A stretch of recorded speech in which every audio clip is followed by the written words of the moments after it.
আসসালামু আলাইকুম, কেমন আছেন আপনারা সবাই? আশা করি যে যেখান থেকে আজকে আমার এই ভিডিওটি দেখছেন সবাই ভালো আছেন, সুস্থ আছেন। তো আজকে চলে আসলাম নতুন আরেকটি ছোটোখাটো ব্লগ ভিডিও নিয়ে, আশা করি ভালো লাগবে। তো আজকের ভিডিওটা একদমই নর্মাল। তো আজকে কি খেলাম আজকে সেটাই আপনাদের সাথে শেয়ার করব। তো আজকে কোনো রান্নার বা কোনো ঘোরাঘুরির কোনো ভিডিও নেই। আশা করি আমার এই ভিডিওটি শেষ পর্যন্ত দেখবেন, আপনাদের কাছে ভালো লাগবে। তো কাল রাতে যে আমি চিকেন বারবিকিউ আর বিফ গ্রিল যে রেখে দিয়েছিলাম, তো ওইটা গরম করে নিয়েছি। তো সকালবেলা আমি ঘরে পরোটা তৈরি করছিলাম, তো পরোটা দিয়ে খাবো। তো রাতের বেলা যেহেতু আপু দিয়েছিল, তো রাতে আর খাওয়া হয়নি, তো সেজন্য ফ্রিজে রেখে দিয়েছিলাম। তো সেটা দিয়ে কিন্তু খেতে ভালোই লাগবে। তো এখন আমি পরোটাটা ছেঁকে নিচ্ছি। আর ঘরে তৈরি করা এই পরোটা কিন্তু খেতে ভীষণ ভালো লাগে আমার কাছে, তো আমার মেয়েও পছন্দ করে। বাইরেরটা দেখা যায় একটু পরেই শক্ত হয়ে যায়, তো তখন আর খেতে ভালো লাগে না। আর এই পরোটাটা দেখা যায় গরম গরম ভেজে খেতে কিন্তু ভীষণ ভালো লাগে। আপনাদের কাছে একটাই রিকোয়েস্ট করব, আমার ভিডিও যারা দেখছেন, আপনাদের কাছে যদি একটু হলেও ভালো লেগে থাকে তাহলে প্লিজ আমার ভিডিওর মধ্যে একটা লাইক দিয়ে যাবেন আর একটা কমেন্ট করে দিবেন সুন্দর করে। ভালো লাগে এগুলো দেখতে। আর একটি লাইক করলে কিন্তু দেখা যায় ভিডিও করার আগ্রহটা বেড়ে যায়, যে এত কষ্ট করে ভিডিও বানাচ্ছি, হ্যাঁ কারো কাছে তো অন্তত একটু ভালো লেগেছে। তো আজকে দেখা যায় একটু নর্মাল ভিডিওই করছি, স্বাভাবিক। তো প্রতিদিন দেখা যায় ভালো ভিডিও করা যায় না, যেহেতু আমরা ঘরের মধ্যে ভিডিও তৈরি করে থাকি, বাহিরের ভিডিও বেশি একটা করা হচ্ছে না। তো অনেকেই আছে বাহিরের ভিডিও দেখতে খুবই পছন্দ করেন, তো আমার কাছেও কিন্তু ভালো লাগে ঘোরাফেরার ভিডিওগুলো করতে। তো এই যে এইদিকে আমার পরোটাগুলো রেডি হয়ে গেছে, আর মচমচা পরোটা দিয়ে কিন্তু এই গ্রিল দিয়ে খেতে অসম্ভব মজা লেগেছিল। খাওয়ার পরে অন্য আর কোনো কিছুরই প্রয়োজন হয়নি। আর পরোটা দিয়ে দেখা যায় যে কোনো কিছু দিয়েই খুবই ভালো লাগে, আর পরোটা এইভাবেও খাওয়া যায়। তো আমার বাচ্চাদেরকে নিয়ে বসে পড়লাম, তো সোফার রুমে আজকে বসে খাচ্ছি, টেবিলে না বসে। বড় মেয়ে টিভি দেখছিল, তো ভাবলাম যে এখানেই নিয়ে আসি, একসাথেই খেয়ে নিই। তো সবাই একসাথে বসে খেতে কিন্তু ভালোই লাগে, পরিবার যখন একসাথে থাকে। আর আমার হাজবেন্ড তো দেখা যায় সকালবেলা চলে যায়, তো সেজন্য ওনার সাথে সকালে নাস্তাটা করা হয় না, মাঝে মাঝে করা হয়। আর শুক্রবারে বাসায় থাকলে ওনার সাথে একসাথে নাস্তাটা করি।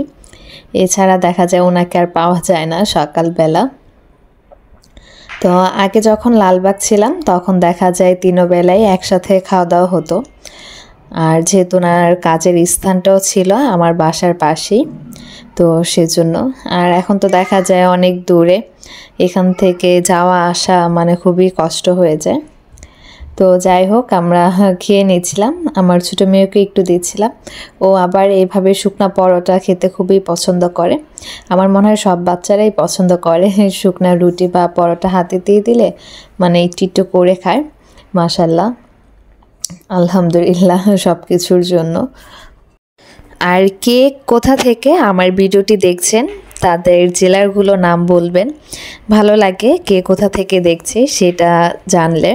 তো অনেকেই আছে অনেক দূর দূরান্ত থেকেও ভিডিও দেখে থাকে, তো ভালো লাগে যখন কেউ সুন্দর সুন্দর কমেন্ট করে বলে।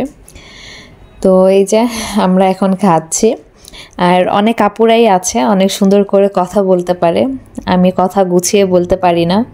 তো কারো কাছে যদি খারাপ লেগে থাকে অবশ্যই ক্ষমা সুন্দর দৃষ্টিতে দেখবেন। তো আমি এমন অনেক ব্লগারদের ব্লগ দেখি, যাদের কথাগুলো আমার কাছে খুবই ভালো লাগে, যেমন জান্নাত বৃষ্টি ব্লগ আছে, তো ভালো লাগে ওইগুলো। এত সুন্দর করে গুছিয়ে কথা বলে আপুরা, আমি বলতে পারি না। তো নতুন নতুন আরও কতগুলো ব্লগার আপুরা আছে, তো তাদের কথাগুলো শুনলে খুবই ভালো লাগে। আর আমি যখন ভিডিও করি তখন আমি কোনো কথাই খুঁজে পাই না। তো আমার মতো এমন কে কে আছে যারা কথা খুঁজে পান না বা কথা গুছিয়ে বলতে পারেন না। তো যাই হোক, আমরা দুপুরবেলা আম্মুর বাসায় গিয়েছিলাম। গতকাল রাতে যে আম্মুর বাসায় হাঁসের মাংস খেয়েছিলাম, তো হাঁসের মাংস ছিল, তো পরের দিন আম্মু আবার খিচুড়ি রান্না করেছে দুপুরবেলা, তো বলল যে এইখানেই খাওয়ার জন্য। তো আম্মুর বাসায় চলে গিয়েছিলাম, আর বাসায় রান্না করিনি। আর বাসায় রাতে যে রান্না করেছিলাম, দুপুরবেলা আম্মুর বাসায় খেয়ে নিয়েছি সবাই একসাথে। তো ভালো লেগেছিল খিচুড়িটা, আর অনেক দিন পরে যেহেতু খিচুড়ি খাচ্ছিলাম, তো অনেক ভালো লাগছিল। তো যাই হোক, আজকে অনেক কথাই বললাম। আমার কথার মধ্যে যদি কারো কাছে খারাপ লেগে থাকে, অবশ্যই সবাই ক্ষমা সুন্দর দৃষ্টিতে দেখবেন। আর আজকের ভিডিওটা এই পর্যন্তই ছিল। আর যারা আমার পাশে আছেন, আশা করি সবাই আমার পাশে থাকবেন, আমাকে সাপোর্ট করে যাবেন এইভাবেই। তো আপনাদের সুন্দর সুন্দর কমেন্ট দেখে আমার কাছে খুবই ভালো লাগে। আর একটা জিনিস, অনেকেই কমেন্ট বক্সে এসে বলে যে আমি আপনার বন্ধু হলাম বা সাবস্ক্রাইবারের একটা নাম্বার দিয়ে দেয়, তো এই কাজটা কেউ করবেন না। তো ইদানিং দেখা যাচ্ছে এই কমেন্টসগুলো একটু বেশি আসছে আমার কমেন্ট বক্সে। তাদেরকে রিকোয়েস্ট করব যে প্লিজ এই কমেন্টসগুলো করবেন না, আপনারা সুন্দর করে একটা কমেন্ট করে যাবেন, ইনশাল্লাহ আমি আপনার পেজে ঘুরে আসব। তো কেউ কষ্ট পাবেন না আশা করি আমার কথাতে। তো সবাই ভালো থাকবেন, সুস্থ থাকবেন। আসসালামু আলাইকুম।